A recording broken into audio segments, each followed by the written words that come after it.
With the pandemic that came upon us, the rise of video conferencing tools like Microsoft Teams and Zoom has led to more aspects of the sales conversation to occur virtually. And what began as a crisis reaction has evolved into the new normal.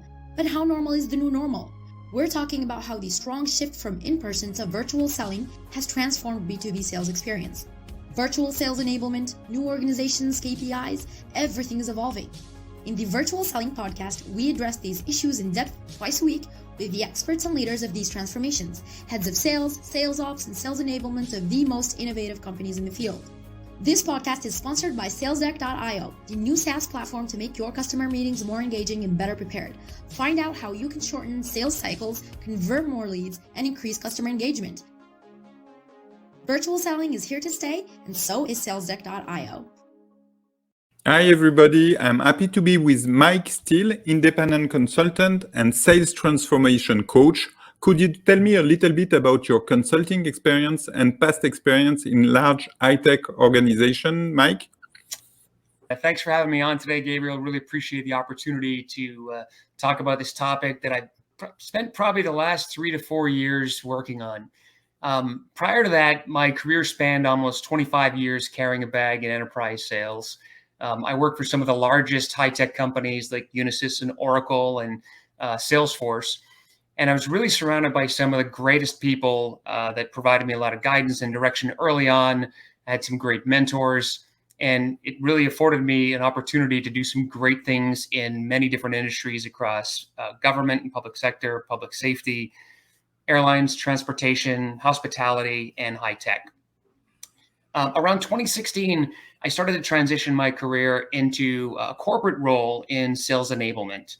And in 2018, I worked with a peer of mine on focusing solely on trying to improve forecast accuracy in North American sales at Salesforce.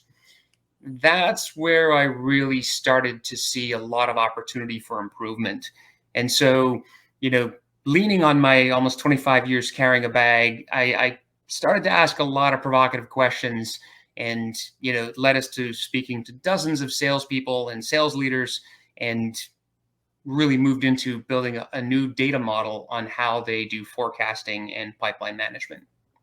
That's great. So when we first spoke, you were adamant about the need for companies to clearly distinguish their internal processes and communication about pipeline management and forecasting.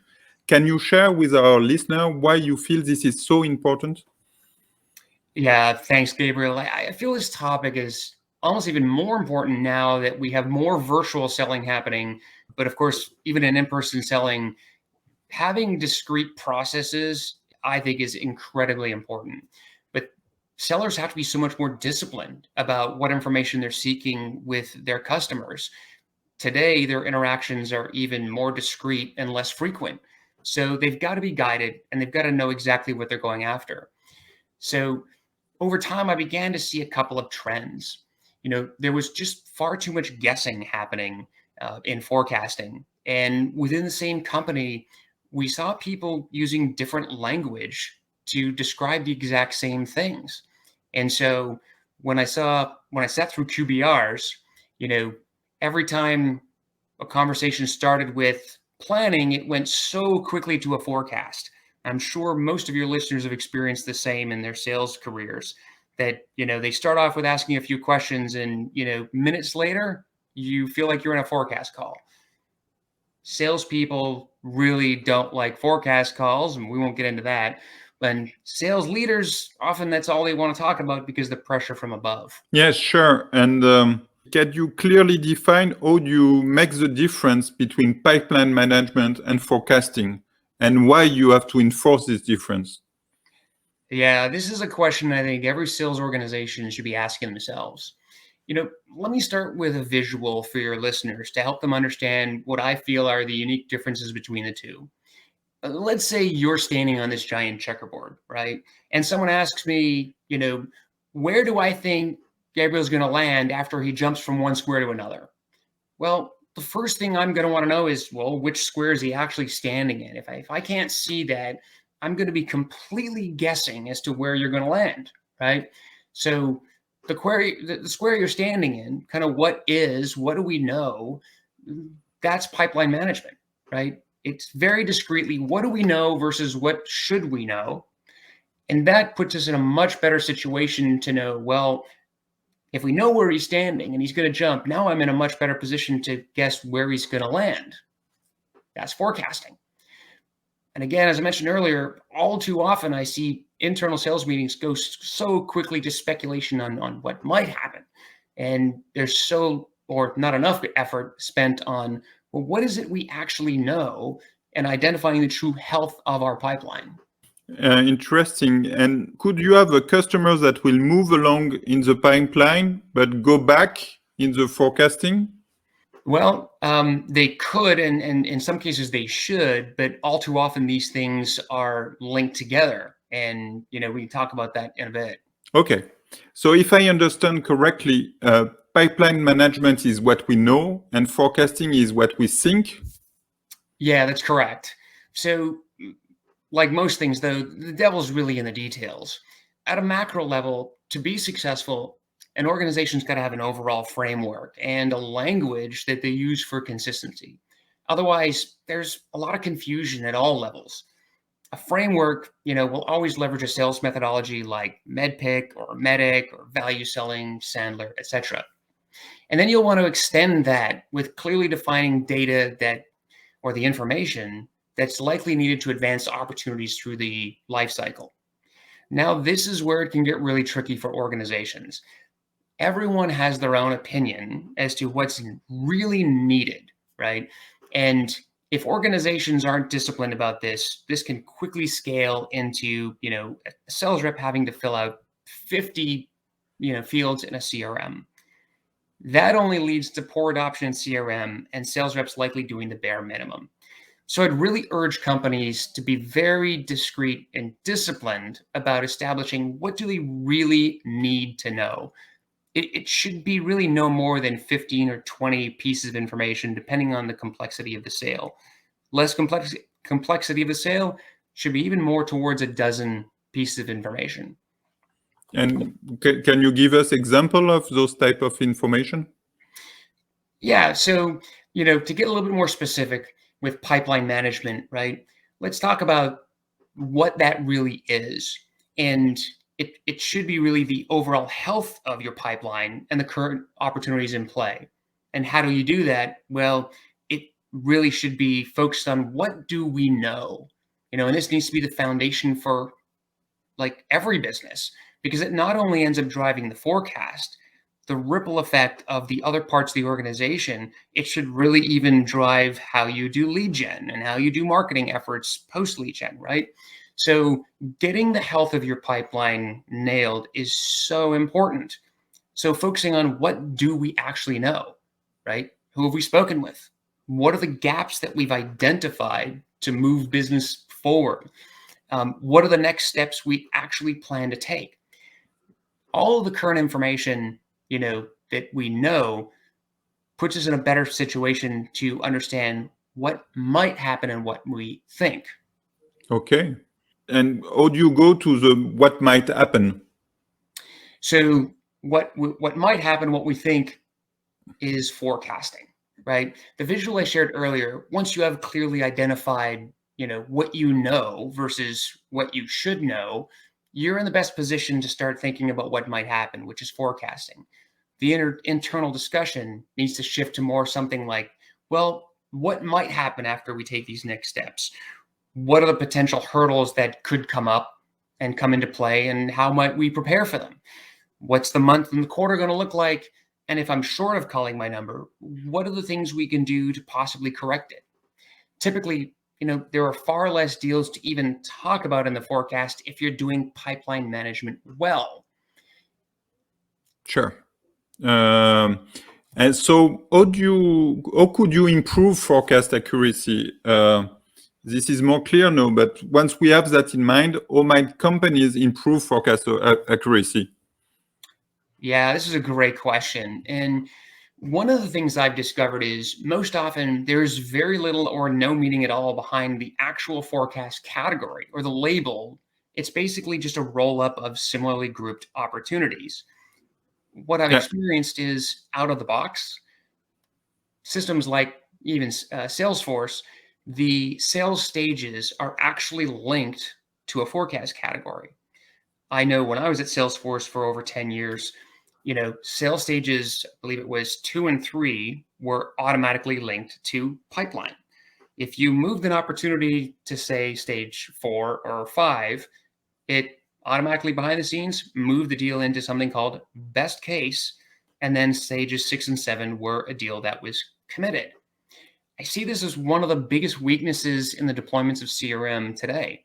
And very few companies have changed this. They just go with the standard implementation. So what it does is it renders the forecast labeling, in my opinion, somewhat useless.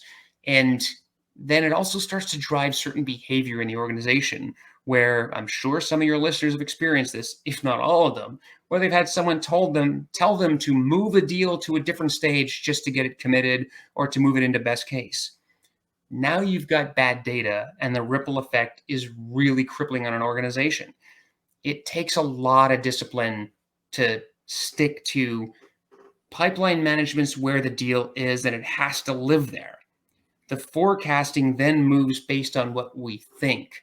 If you start moving stages to drive your forecast, now your data is basically bad from the get-go. That's for sure. That's very interesting. Can you elaborate a bit on how an organization can break the link between forecast category and sales stages?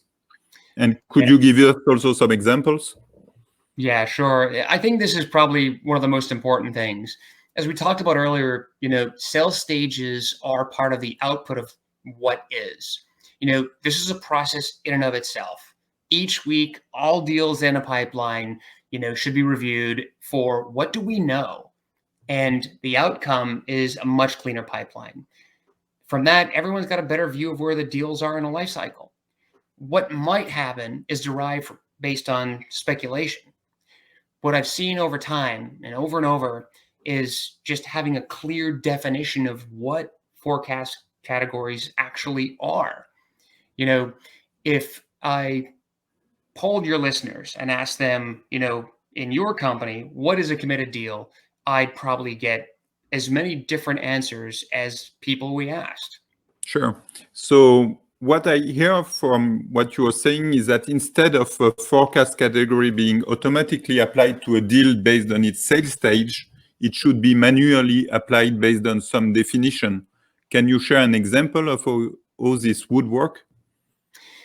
Yeah, definitely. What we came up with, I spent a few years working on this with a peer of mine, and I've continually worked on this ever since.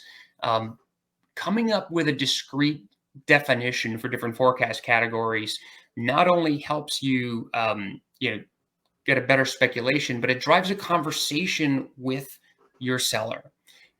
The example might be, what if everybody in that organization knew that a committed deal was defined as, we have a mutual close plan, and it's been reviewed by the customer, and it supports closure of the opportunity by the close date on the opportunity. That definition, there are 3 things that are distinctly called out. The first part, right? We have a mutual close plan. So the first thing you can start doing is review the close plan with your seller. If one's not created, well, then it shouldn't be committed to begin with. By reviewing the close plan, it helps the sales leader start to understand how is the sales rep thinking strategically, and it's a great coaching opportunity for sales leaders. Second part of that description, the close plan has been reviewed by the customer. Great. Now you can have a conversation. Who did you review it with?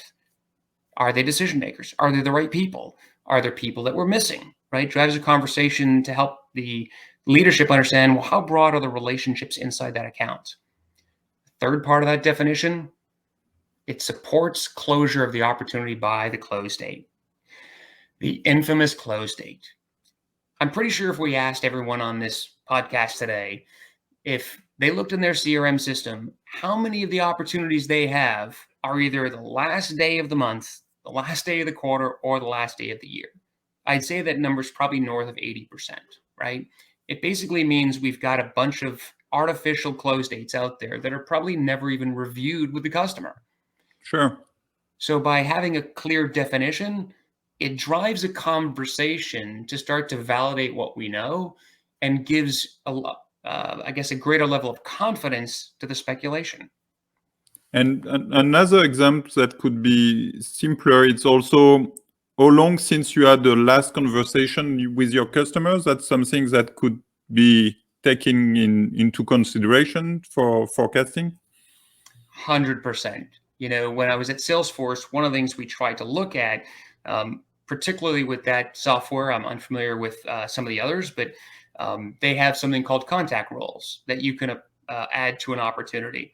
Well, if you looked at, let's say, the decision makers that you had on an opportunity, when you commit a deal and you have not spoken with or met with any of the decision makers within the last 90 days, are you really ready to commit that deal? Right? There's key information based on what you're selling, who you're selling to, right? It's going to differ by company, but there are, great examples like that organizations can adopt to drive better conversations around forecasting. So your expectancy of success could not only grow, but also decline. Correct. Because if you follow the pipeline stage, it could only grow. Because you will not go back in the pipeline stage, but you can reduce the expectancy of the deal. It's something I saw when I've been consulting with a few companies in the last several years, and I see it over and over. There seems to be this reluctance to know the truth. And so you see a lot of gaming of the sales stages, which automatically influence forecasts just to reach a number. Whereas if we really knew the health of the business where it is, wouldn't that put us in a better situation to then bring the right resources to move deals forward, right? We just see this kind of gamesmanship of the forecast. And when you start gaming data, we all know everyone else that's trying to look at the data for things like, lead gen, as mentioned earlier, marketing efforts, resource utilization, like resource hiring, they're all looking at that data to try to drive their business, their parts of the business, and their contribution and support of sales. But sales is moving the data all over the place, so you'd end up with a lot of really bad data. Great. And to wrap up the discussion, can you share with our listener 2 tips or some tips related to pipeline management and forecasting to conclude? Sure. These are 2 really complex topics. I could probably give you at least 10. I think one of the more important ones would be, implementing the discipline to have 2 very distinct discussions or processes, right? If you're forecasting on a weekly basis, it means you've got to have 2 different distinct calls or meetings. One that does nothing but validate the health of the pipeline for pipeline management. Go through the process of what do we know and stay in the mindset of what do we know versus what should we know, right? Stay away from what we think. It's a completely different conversation. And I don't feel you can have that in the same conversation. So by separating those 2, you can improve accuracy of information. The second thing, this is something I've seen change over the years, and it goes around the conversation of making your number. It wasn't this way when I started my sales career, and I don't know exactly when it changed, but it seems to be more and more today. The conversation from sales leader seems to start out with, how are you going to make their number? And I feel there's a little bit of a, they want to have a positive view. And so let's start with, how are you going to make your number versus are you going to make your number? But the problem I see with that is if you start the conversation with how are you going to make your number, there's an implied assumption that you're going to make it. Once a sales leader in a room says, all right, Mike, how are you going to make your number? You start to get nervous and you don't want to say, well, I'm not, right? So you start, potentially making stuff up or, you're kind of BSing your way through it. And I'm sure a lot of people that are listening to this have experienced that. Sales leaders need to really start the conversation with, are you going to make your number? And they need to be okay with a sales rep saying that they may not. If a sales rep feels they're not going to make it, they're probably not going to make it. The earlier a leader can hear that, then you can start to work with the sales rep on how do we help them correct it. It puts you in a better position to help your salespeople versus, again, coming in with, how are you going to do it? And then they start making things up, and it puts people in a very uncomfortable situation. Yes, clear. You don't have to mess up with data. That's, I think, the principal information of this podcast. Data need to be true, and you have to be true with your data. Thanks a lot. This episode of the Virtual Selling Podcast is over. Thanks for sticking around. Join us twice a week for a new episode with new stories and challenge of giants in the field. If you enjoyed today's episode, we are always listening for your feedback. Share the show and subscribe on your favorite podcast platform so you don't miss any episode. This episode was brought to you by SalesDeck.io, the virtual selling platform that increases your sales team efficiency and sales readiness, enables remote management, and vamps sales operational excellence. Book your SalesDeck.io demo today to discover how you can close more deals with engaging and better prepped customer meetings. Thanks a lot. It was a pleasure. It was really interesting. Thank you. Thanks, Gabriel.